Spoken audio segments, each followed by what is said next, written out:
Kondisi pandemi COVID-19 secara global yang belum mereda dan membuat pemerintah Indonesia memutuskan untuk membatalkan pelaksanaan ibadah haji tahun 2021 membawa dampak serius pada keberlangsungan usaha Biro Travel Haji dan Umroh. Tak sedikit dari Biro Jasa Layanan Haji dan Umroh ini yang gulung tikar atau terpaksa beralih profesi demi bertahan hidup setelah lebih dari setahun tidak beroperasi. Ya, pembatalan keberangkatan haji tahun ini tentunya berdampak tidak hanya bagi para calon jemaah haji, tapi juga pada travel penyelenggara haji dan umroh. Bagaimana dampak yang mereka rasakan? Kita akan temukan faktanya. Assalamualaikum Bapak Ali Fikri. Ya, saya Bapak, boleh kita ngobrol, apa kabar Pak? Alhamdulillah baik. Alhamdulillah baik. Boleh Pak Ali Fikri di sini? Baik. Ya. Sehat ya Pak ya? Sehat, alhamdulillah. Walaupun informasinya tahun ini pemerintah sudah menyatakan membatalkan keberangkatan ibadah haji untuk tahun ini, Pak Ali Fikri. Sebagai penyelenggara, bagaimana Pak? Iya Mbak, memang sebagai penyelenggara tentu saja kita sangat sedih sekali ya. Karena ini adalah salah satu dari kerinduan kita ya, sebenarnya bukan hanya sekedar menyelenggarakan, tetapi ketika gagal ya, berangkat berarti kita juga gagal mendampingi jamaah haji untuk bisa berangkat ke sana. Dan ini banyak sekali ya sangkutannya hal-hal yang berkaitan dengan kegagalan ini. Iya, dan pembatalan ini kan tidak hanya di tahun ini ya Pak Ali ya? Betul, ini sudah tahun dari kedua. tahun 2020. Betul sekali Mbak. Ini ya. tahun kedua. Nah, Betul. kalau untuk datanya sendiri Pak, untuk calon jamaah haji yang sudah terdaftar untuk berangkat haji paling tidak di tahun 2020 melalui Yayasan Pak Ali Fikri, seperti apa? Alhamdulillah kami di Depok ini telah memiliki jamaah 380 orang. Untuk di tahun kemarin ya Pak, tahun 2020 yang mengalami penundaan. Oke. Dan sekarang di tahun 2021 kembali ya mengalami pembatalan atau penundaan untuk yang kedua kalinya. Kita bisa merasakan kesedihan mereka ya. Bagaimana juga kami sebagai penyelenggara juga merasakan kesedihan tersebut. Lalu paling tidak 2 tahun, artinya yayasan ini tidak bisa melakukan operasionalnya dengan optimal ya Pak ya? Betul sekali.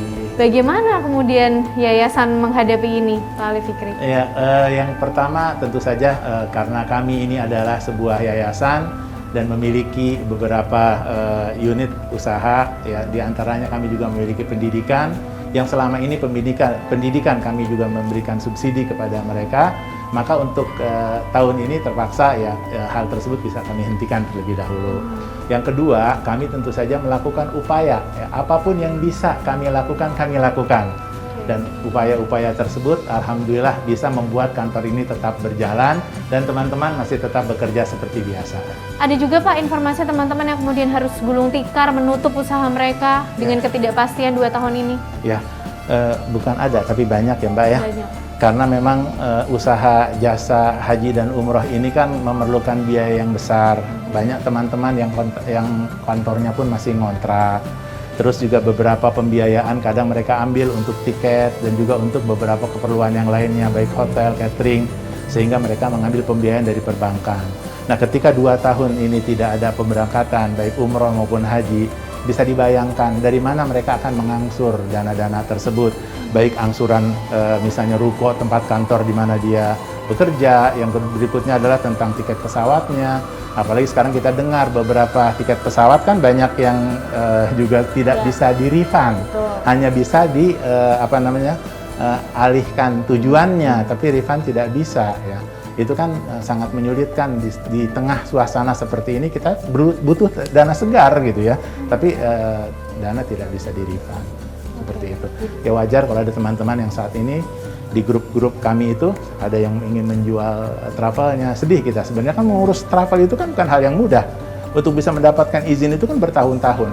Setelah kita mendapatkan misalnya izin pariwisata 2 tahun, selanjutnya kita mengurus lagi dengan berbagai macam ya dinamikanya ya, maka akhirnya mereka mendapatkan izin setelah mungkin 3 atau 4 tahun.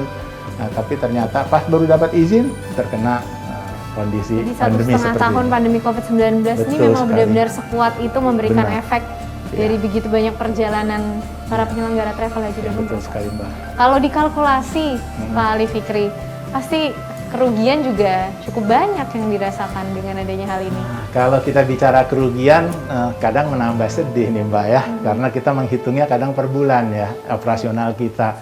Karena teman-teman kita yang di sini adalah semuanya karyawan tetap, kami tidak memiliki karyawan kontrak. Ada berapa banyak Pak Ali Kita Fikri? punya karyawan 12. Ya, dan 12 orang ini semuanya boleh dikatakan karyawan tetap dan memiliki beberapa fasilitas kesejahteraan yang sudah kami siapkan. Dan itu Seperti yang membuat menjadi alasan juga akhirnya memilih untuk mencoba bertahan di tengah hantaman pukulan ini Pak akibat Betul. pandemi COVID-19. Saya berpikir seperti ini sih Mbak, simpel aja. Bertahun-tahun kami dengan mereka dan mendatangkan berbagai macam keuntungan setiap tahunnya. Kami dicoba oleh Allah Subhanahu Wa Taala. Ya, sekarang ini berjalan sudah 1,5 tahun ya. Masa sih kita menyerah? Ya, sekarang artinya kami berusaha dengan mengajak teman-teman, ayo kita berpikir bersama-sama gitu ya. Bagaimana kita bisa keluar dari kesulitan ini meskipun tidak ada keberangkatan haji dan umrah. Alhamdulillah teman-teman semuanya semangat ya, siap ya, sampai akhirnya kami juga saat ini membuka sebuah layanan ekspedisi ya. Kita buka di sini ada kantor Rex ya. Dan juga kami saat ini berusaha untuk menjual binatang kurban ya. Ya karena ini sudah mendekati Idul Adha, kita manfaatkan ya dengan alumni jamaah kami yang juga cukup banyak. Maka kami berharap ini bisa menjadi salah satu sumber yang bisa menghidupkan kantor ini dan teman-teman tetap bisa bekerja. Ya, ini kita sudah berada di peternakan tempat dari Pak Ali Fikri juga ya Pak ya. Ini salah satu usaha bentuk upaya bertahan di tengah pandemi karena travel haji dan umrohnya sedang tidak bisa beroperasi maksimal. Ya betul Pak sekali Ali Mbak. Fikri. Jadi ini adalah salah satu tempat kandang di mana sapi-sapi yang kami ikut perjualbelikan nanti pada saat musim Idul Kurban ya. Karena kita banting setir seperti tadi sudah kami sampaikan. Ya bagaimana caranya supaya kantor ini tetap berjalan, maka akhirnya kami ikut dalam pengadaan hewan kurban ya, untuk tahun ini. Jadi ini adalah memang bagian dari upaya kami agar kami dapat tetap bertahan ya di saat pandemi seperti sekarang. Jadi teman-teman yang tergabung juga termasuk teman-teman yang memiliki travel haji umroh juga, Pak Ali Fikri? Ada yang punya travel haji dan umroh, ada juga yang dari lembaga-lembaga sosial ya. Dan momentumnya juga dekat dengan momen Idul Adha ya Pak ya? Ya, betul, Ini betul jadi permintaan juga Ya, banyak? Banyak sekali. Bisa Ya, cukup membantu dari travel haji umrohnya? Betul ya. Kalau biasanya tahun-tahun yang lalu kami tidak terjun ya langsung ya, paling kita pengadaan hanya untuk diri kita saja gitu ya, tapi untuk tahun ini kita berusaha untuk memasarkannya kepada alumni ataupun kepada orang tua murid kami yang ada di sekolah kami. Kami tetap berprinsip adalah kalau kita berusaha pasti ada jalannya. Ya maka dari itu ini adalah salah satu bagian jalan yang sedang kami cari ya. Kalau misalnya ini jalan buntu, nah kemana nih? Ada jalan tikus ke sana, ke kanan, ke kiri ya, banting setir kanan, banting setir kiri, yang penting semuanya bisa berjalan. Baik, terima kasih Pak Ali Ya. Fikri.